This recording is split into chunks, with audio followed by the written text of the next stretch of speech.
Assalamualaikum warahmatullahi wabarakatuh. Saya perwakilan dari kelompok 4 akan memahami dan menganalisis tentang laporan keuangan PT Matahari Tbk dengan menggunakan metode analisis vertikal dan horizontal. Dalam analisis vertikal tercermin bahwa pencatatan laporan posisi keuangan pada kuartal 4 tahun 2019 serta kuartal 1 tahun 2020 dan kuartal 2 pada tahun 2020. Terlihat bahwa aset lancar perusahaan PT Matahari mengalami penurunan dari kuartal 4 tahun 2019 56,8%, kuartal 1 2020 40,9%, dan kuartal 2 tahun 2020 39,7%. Dibandingkan dengan kita melihat dengan jumlah total aset lainnya juga mengalami kenaikan, walau tidak terjadi secara signifikan dan sempat mengalami penurunan. Dalam hal ini, penurunan aset lancar terdapat total aset disebabkan terjadi penurunan pada pos kas dan setara kas yang terjadi pada kuartal 4 tahun 2019 yaitu 24,2%. Kemudian turun drastis pada kuartal 1 tahun 2020 menjadi 15,8%. Kemudian persediaan yang tercatat pada kuartal dan tahun yang sama mengalami penurunan sebesar 3% pada kuartal 1 tahun 2020 dibandingkan dengan kuartal sebelumnya.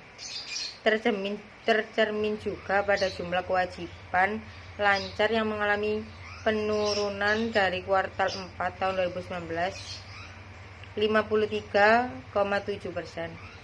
kuartal 1 2020 46,8%, yang berarti mengalami penurunan sebesar 6,9%, yang kemudian sedikit meningkat pada kuartal 2 tahun 2020 menjadi 47,5%. Sementara komponen pos kewajiban lancar meningkatkan pada pos pinjaman bank adanya akrual pihak ketiga dan kewajiban sewa jangka pendek yang memiliki persentase besar yang mengalami peningkatan dibanding dengan pos yang lain.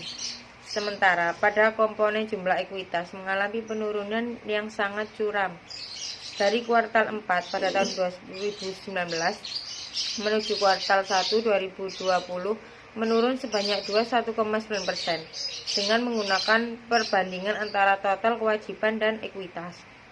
Penurunan yang curam ini terlihat pada saldo laba yang tidak dirancang yang mengalami penurunan luar biasa ditambah berkurangnya tambahan setor yang disetor kepada perusahaan serta penurunan ekuitas yang diatribusikan kepada entitas pemilik induk.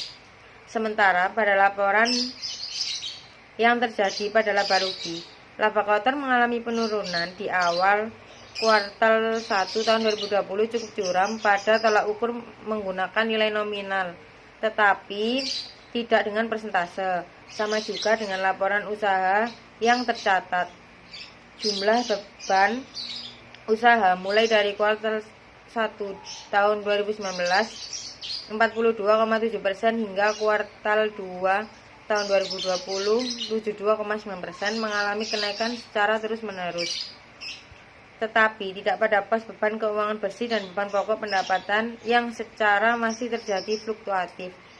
Baik secara nominal dan presentasi laporan laba rugi mengalami penurunan dikarenakan besaran beban yang ditanggung perusahaan tidak sebanding dengan laju pertumbuhan pada pos penjualan. Meskipun pada pos penjualan eceran mengalami peningkatan tetapi tidak sebesar persentase rata-rata perubahan beban pada seluruh pos yang terjadi lebih tinggi.